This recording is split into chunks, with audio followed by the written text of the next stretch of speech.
Selamat pagi, jumpa lagi di Berita Padang bersama saya Afrin Meriana. Sejumlah berita aktual dan menarik akan kami sajikan untuk Anda.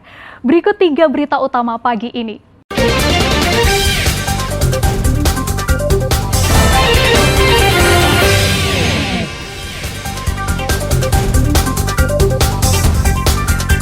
Dalam 2 pemilu terakhir, kekuatan parpol di 5 provinsi kunci di Indonesia dikuasai PDIP.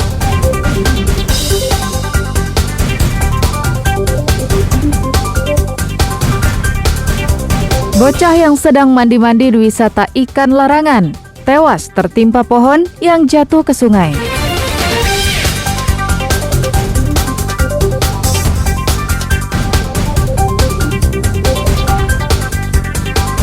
Erupsi Gunung Merapi tidak pengaruhi minat wisatawan untuk mengunjungi kota Bukit Tinggi.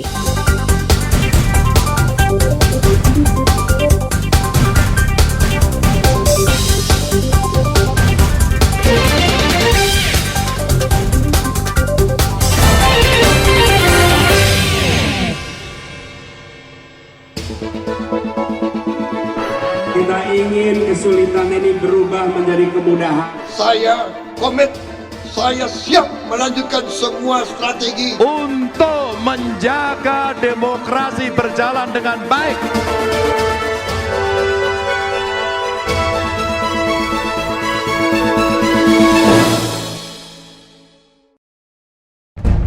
Dari puluhan provinsi yang ada di Indonesia, 5 diantaranya kerap dinilai sebagai provinsi kunci.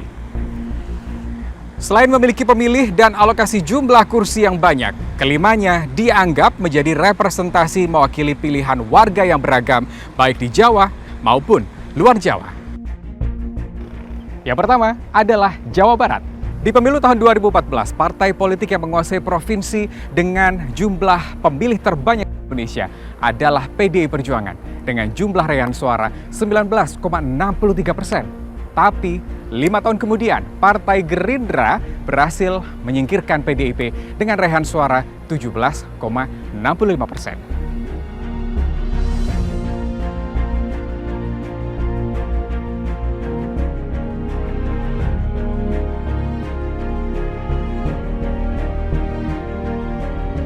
Provinsi dengan jumlah alokasi kursi terbanyak kedua adalah Jawa Timur.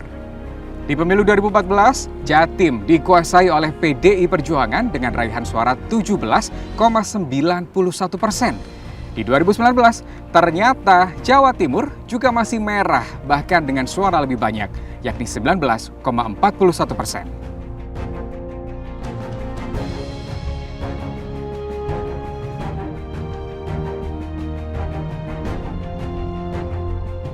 Selanjutnya, provinsi dengan jumlah alokasi kursi terbanyak ketiga adalah Jawa Tengah. Tahun 2014, PDI Perjuangan juga menguasai Jawa Tengah dengan 24,40% suara. Nah, di 2019, ternyata hampir sama dengan Jawa Timur. PDIP berhasil memerahkan Jawa Tengah dengan raihan suara lebih banyak, yakni 29,56% suara. Di pemilu tahun 2014, Sumatera Utara menyumbang lebih banyak kursi legislatif bagi Partai Golkar dengan raihan suara 16,40%. Tapi di tahun 2019 digeser oleh PDI Perjuangan dengan raihan suara 20,72%. Dan ini Sulawesi Selatan di tahun 2014 yang ternyata masih menjadi masa berjayanya Partai Golkar dengan raihan suara 20,09%. Nah, bagaimana di tahun 2019? Ternyata Golkar masih berhasil menguningkan Sulawesi Selatan meski perolehan suaranya lebih sedikit, yakni 17,9%. Dalam 2 pemilu terakhir, kelima provinsi tadi, Jawa Barat, Jawa Tengah, Jawa Timur, Sumatera Utara, dan Sulawesi Selatan menjadi 5 provinsi penting bagi mereka yang berkontestasi.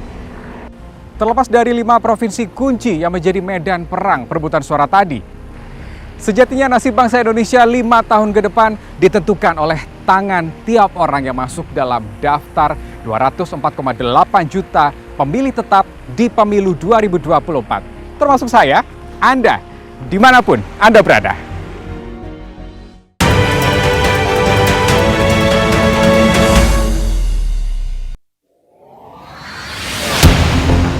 Dalam pemilu 2024 kali ini, yang paling menarik adalah prosentase, jumlah, dan usia pemilih.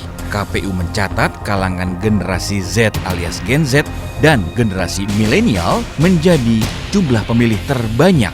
Gen Z adalah generasi yang lahir di kisaran tahun 1997 hingga 2012. Sementara generasi milenial lahir pada tahun 1981 hingga 1996. Berdasar data DPT KPU, jumlah pemilih pre-boomer yaitu yang lahir sebelum tahun 1945 sekitar 3,5 juta pemilih. Untuk generasi baby boomers, lahir tahun 1946 hingga 1964 berjumlah lebih dari 28 juta orang.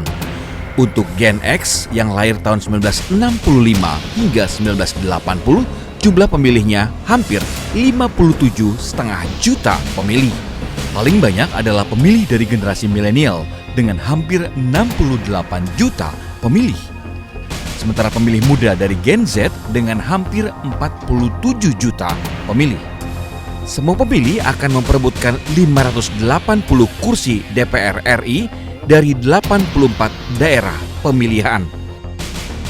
Sementara kursi DPRD provinsi yang diperebutkan berjumlah 2.372 kursi dari 301 daerah pemilihan. Jumlah kursi terbanyak diperebutkan untuk DPRD Kabupaten Kota sebanyak 17.510 kursi dari 2.325 daerah pemilihan. Dari jumlah pemilih tersebut ternyata tidak semua memberikan pilihan dalam pemilu alias golput. Warga yang golput diidentikan dengan sikap yang apatis, cuek, dan tidak mau terlibat atau tidak mau bertanggung jawab dengan kondisi yang ada. Angka golput di pemilu tahun 2014 tercatat tinggi dengan persentase 30% pemilih sebagai golput. Angka ini menurun menjadi 18% pada pemilu 2019 dengan 34 juta pemilih. Kita berharap angka golput akan semakin turun. Partisipasi warga sebagai pemilih adalah bagian dari tanggung jawab menentukan nasib bangsa 5 tahun ke depan. Tim Liputan melaporkan.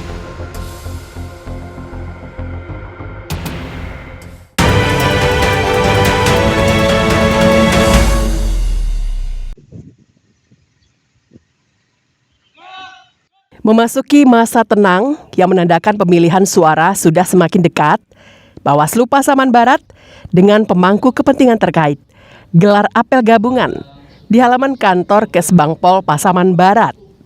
Apel gabungan dilanjutkan dengan konvoi menggunakan sepeda motor dari halaman kantor Kesbangpol berkeliling ke Bundaran Simpang 4 dan berputar hingga kembali lagi ke halaman kantor Kesbangpol.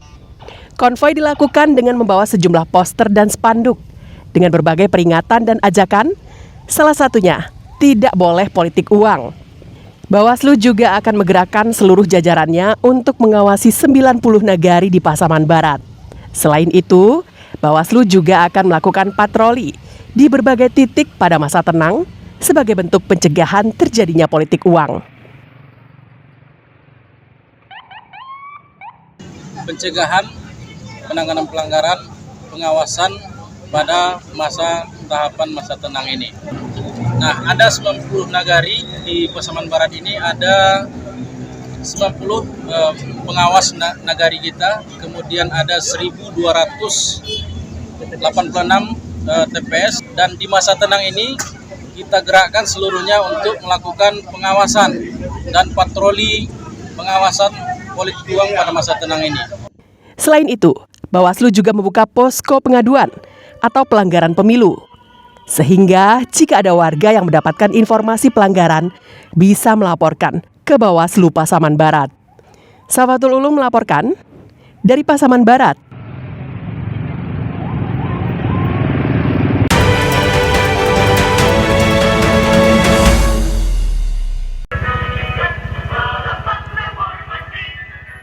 Selain di Pasaman Barat, Bawaslu Bukit Tinggi juga menggelar patroli bersama Forkopimda, jajaran pengawas pemilu, dan KPU Bukit Tinggi. Kegiatan ini dilakukan untuk mencegah pelanggaran pemilu, terutama politik uang, yang rawan terjadi di masa tenang menjelang pemilihan umum. Patroli dilakukan di seputaran Kota Bukit Tinggi dengan menggunakan kendaraan serta menggunakan pengeras suara. Koordinator Divisi Hukum, Pencegahan, Partisipasi dan Hubungan Masyarakat Bawaslu Bukit Tinggi, Eri Fatria, menjelaskan, patroli perlu dilakukan untuk mengantisipasi pelanggaran yang mungkin dapat terjadi pada masa tenang. Salah satunya kerawanan politik uang. Setelah itu sampai tanggal 13 adalah hari tenang, di mana tidak dibenarkan lagi semua kegiatan aktivitas kampanye dalam bentuk apapun. Nah, oleh sebab itu dalam memastikan hal tersebut, Bawaslu Kota Bukit Tinggi dan seluruh jajaran pengawas pemilu mulai dari Bawaslu RI sampai ke tingkatan bawah itu melakukan kegiatan patroli pengawasan masa tenang. Bawaslu berharap jajaran pengawas pemilu untuk melaksanakan tugas secara profesional, berintegritas dan mandiri, tidak partisipan, serta tidak berpihak kemanapun, dan bertugas sesuai peraturan perundang-undangan. Dina Amrina melaporkan dari Bukit Tinggi.